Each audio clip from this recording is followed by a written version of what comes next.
Pernah kepikiran nggak sih, ada negara yang bangga banget sama demokrasinya, tapi anehnya kritik malah dianggap sebagai gangguan? Nah, itulah paradoks besar di Indonesia. Kita ini bangsa yang demokratis, tapi kok kayaknya punya alergi sama yang namanya beda pendapat. Bahkan, suara kritis itu kadang-kadang terasa lebih bahaya daripada korupsi itu sendiri.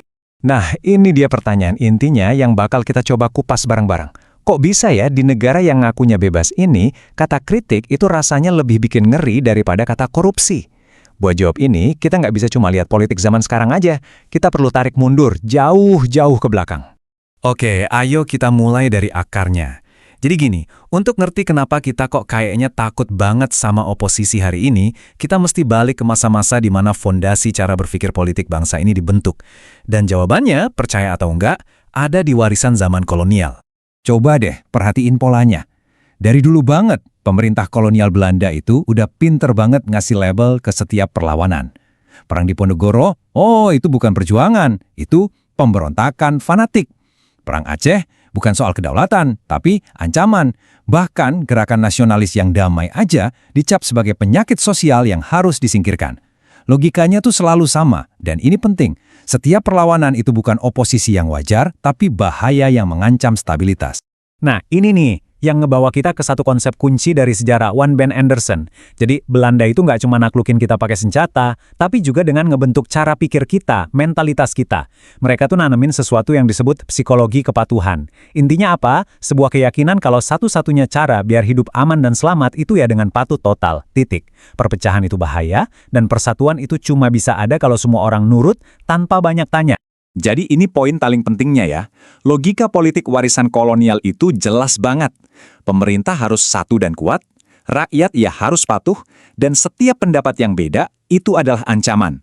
Nah, cara berpikir inilah, mentalitas inilah yang sadar nggak sadar ternyata terus hidup dan diwarisi sama negara Indonesia bahkan setelah kita merdeka. Oke, sekarang kita lihat gimana cara berpikir ini lanjut terus. Begitu kita merdeka, para pemimpin bangsa kita malah ngadopsi dan nyesuaiin lagi ketakutan kolonial terhadap perbedaan pendapat ini. Tentu, untuk tujuan yang baru. Titik baliknya itu ada di peristiwa Madiun tahun 1948. Ini kan pemberontakan bersenjata dari kelompok kiri ya. Nah, sejak kejadian itu, beda ideologi politik itu nggak lagi dianggap sekedar debat biasa. Nggak, itu langsung dicap sebagai pengkhianatan dari dalam. Ancaman besar buat republik kita yang umurnya masih seumur jagung. Nah, disinilah kecurigaan terhadap oposisi itu mulai diresmikan, dilembagakan. Dan coba lihat deh perbandingannya. Ini nunjukin banget ada rantai logika yang nggak putus-putus. Zaman Soekarno, alasannya menyelamatkan revolusi. Metodenya demokrasi terpimpin. Hasilnya apa? Perbedaan pendapat dibungkam. Ganti ke zaman Soeharto, alasannya menyelamatkan pembangunan. Metodenya politik tanpa konflik. Hasilnya, oposisi dilenyapkan. Jadi kelihatan kan? Beda alasan, beda cara, tapi tujuannya sama persis. Stabilitas itu nomor satu, bahkan kalau harus ngorbanin suara-suara kritis. Nah, ini dia yang kemudian dikenal sebagai politik ketakutan. Rezim Soeharto itu paham banget, dia nggak perlu pakai kekerasan terus-terusan ke semua orang. Cukup kasih satu contoh aja, satu orang yang dibuat menderita karena melawan, maka sisanya bakal mikir dua kali dan milih diem. Ketakutan itulah yang jadi senjatanya. Efektif banget. Terus gimana cara kerjanya? Wah, Orde Baru itu membangun sistem kontrol yang rapi banget. Pertama, ideologi dikontrol lewat P4, penataran Pancasila versi mereka tentunya. Kedua, politik. Disederhanain aja partainya jadi 3 biar gampang ngaturnya. Ketiga, masyarakat diawasi ketat, dari level intel pusat sampai babinsa di desa. Dan yang terakhir, ini yang paling jitu, bahasa dikuasai. Siapapun yang berani kritik, langsung deh dicap subversif atau anti Pancasila. Selesai urusan? Lalu, boom!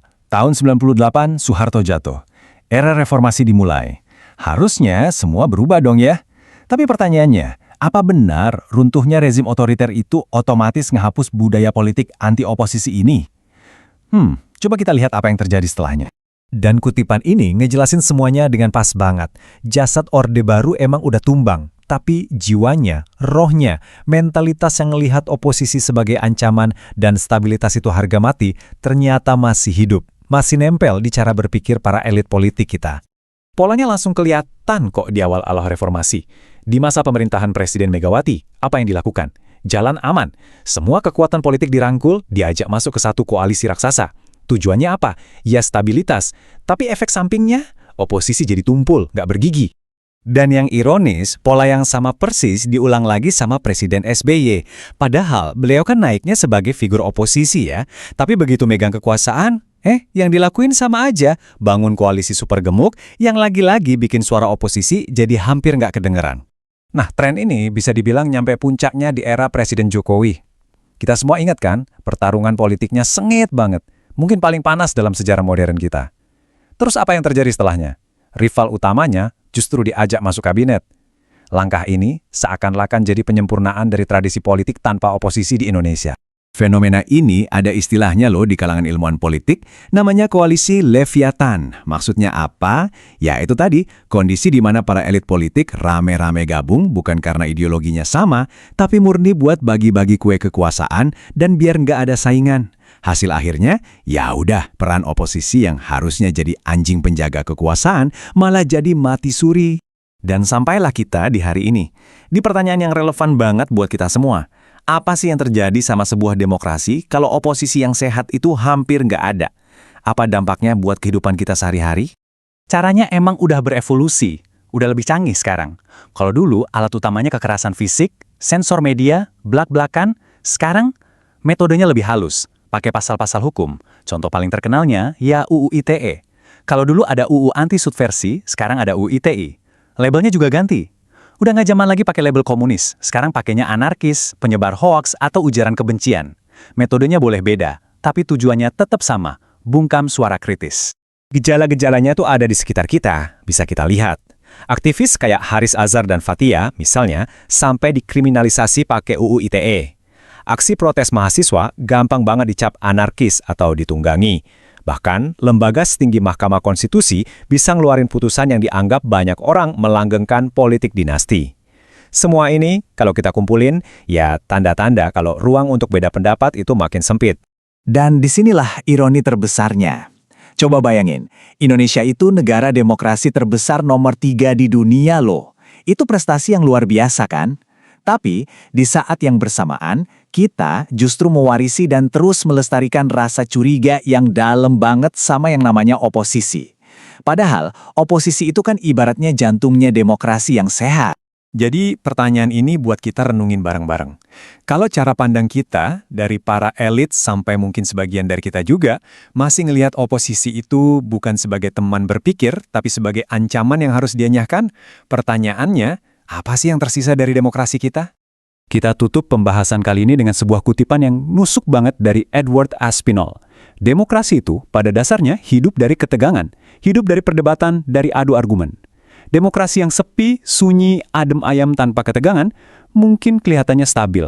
Tapi jangan-jangan itu bukan demokrasi yang hidup, melainkan demokrasi yang lagi sekarat, yang pelan-pelan kehilangan nyawanya.